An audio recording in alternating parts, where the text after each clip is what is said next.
you know, a lot of time you read the Kerala tourism statement that God's own country, but let me tell you one thing, Kerala might be God's own country, but even the gods come to take a morning walk all the way to Kashmir. So, on that note, well, let me invite our other eminent guest on the stage. Please put your hands together as I invite our very special other chief guest for the evening, Mr. R.H. Khwaja, IAS, Secretary, Ministry of Tourism, Government of India.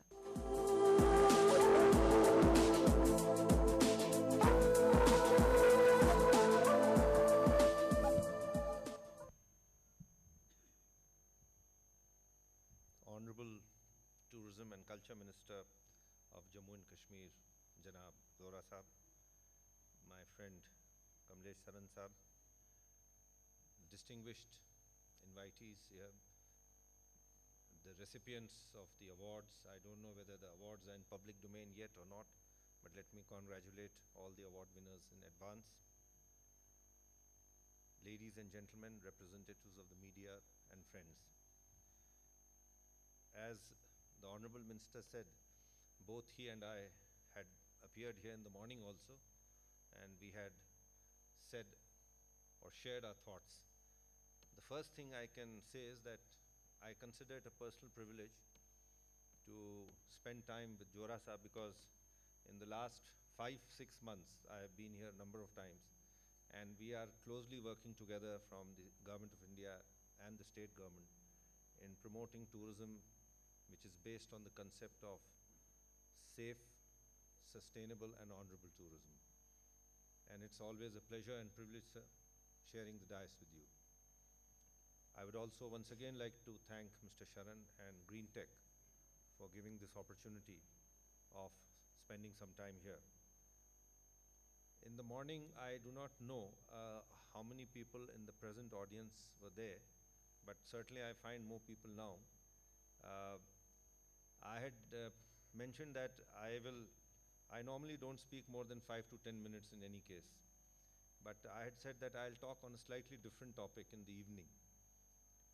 However, I'll very briefly recap what I had said in the morning for the sake of friends who were not here. You see, this Greentech business, if I may use that term, is all about corporate social responsibility and environmental sustainability. So the paradigm shift that is required, I had from Jaan hai to Jahan hai, moving to Jahan hai to Jaan hai. And I had very briefly elaborated on the concept. Now let me focus on the concept of CSR, corporate social responsibility. I again do not know whether this is an original thought, but I have been sharing this of late with friends. I would like to share with you the concept of social responsibility pyramid. We all talk about corporate social responsibility, and by that we generally understand that the companies we represent or we work in must give back something to society in lieu of the exploitation of natural resources that we do. This especially applies to companies in the hydrocarbon sector, oils, minerals, steel, etc., where we expend a lot of energy in producing the goods or services that we do. But how many of us think of corporate social responsibility as being part of a bigger hierarchy? And that is the concept of the social responsibility pyramid. At the bottom of the pyramid, which obviously has to be broad, the base, why don't we start with what I call ISR? And I would like to share this thought as from ISR to ISR. Just like a very popular movie many years ago, Qayamat se Qayamat tak. So I call this ISR se ISR tak. The bottom ISR stands for individual social responsibility. How many of us behave responsibly as individuals? Have we ever thought about it? We always talk about corporate social responsibility, but do we ever think about individual social responsibility? The next level in the pyramid is FSR, family social responsibility. What sort of family values are we passing on? Excuse me, would you mind not using your phone? That too when you're on the computer? Now this is an example of ISR, individual social responsibility or the lack of it. Now, family social responsibility. We keep talking about sanskar.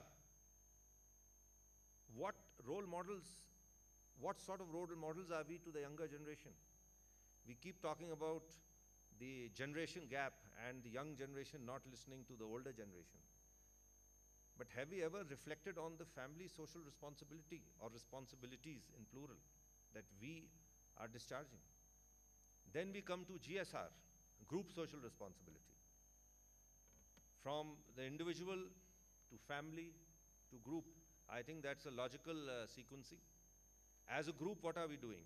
We heard our Honorable Minister say a few moments ago that certain groups or certain persons, due to various reasons which I need not detail upon, behave in a manner which is not in the best interest of society, individual, family, or group.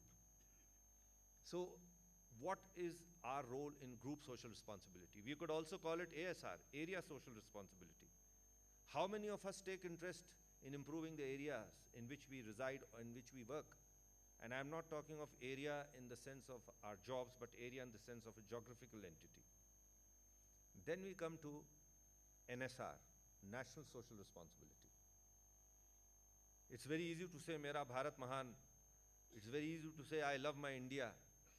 It's very easy to say, Jai Ho.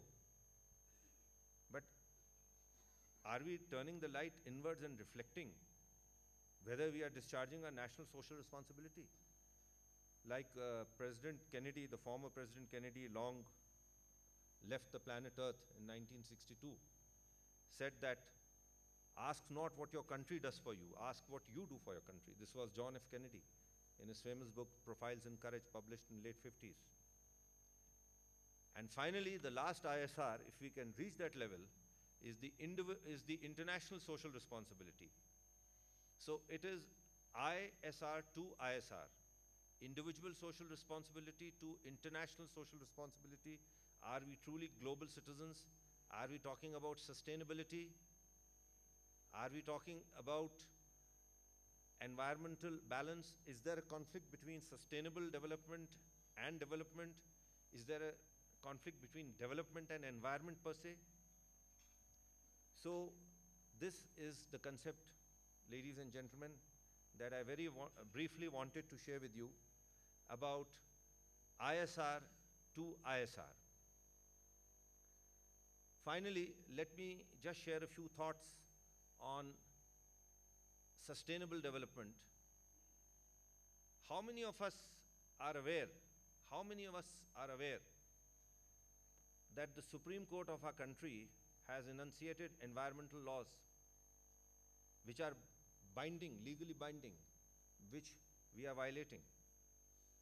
In a famous judgment called the MC Mehta versus Union of India in the Vellore Tanneries case, bench comprising of Justice Kuldeep Singh and Justice Saghir Ahmed passed a judgment in which they defined three concepts: the concept of sustainable development, the concept of the precautionary principle, and the concept of polluter pays. This is the law of the land. But how many people are aware that this law of the land is in force?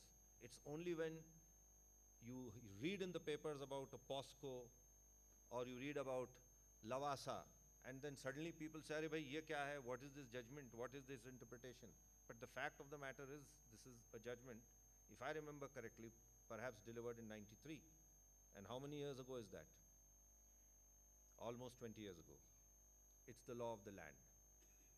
So, since Mr. Sharan is very particular, and when he invited me and I asked him, what is the basic focus area of your, this entire exercise of your conference that you have and the awards that you give?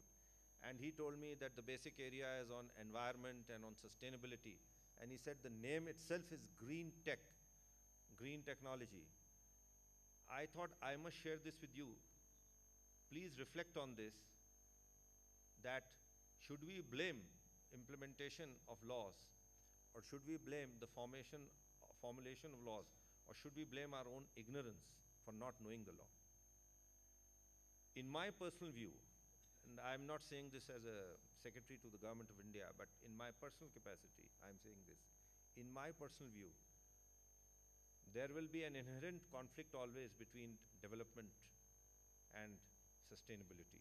But there are ways and means of containing it, controlling it, and even to a certain extent negating it. But it cannot be done away with totally. Therefore, what is important is we understand very clearly what nature requires to sustain itself and what human beings require. The Honorable Minister aptly quoted Gandhiji about need and greed. I think that if that is the foundation of our value system, it will definitely promote green tech in as much as green technology is concerned. Let me once again thank Sharan Saab and also acknowledge with a lot of respect and affection the presence of the Honorable Minister. It's always a pleasure to share the dais with him, and I look forward to doing that in the future also.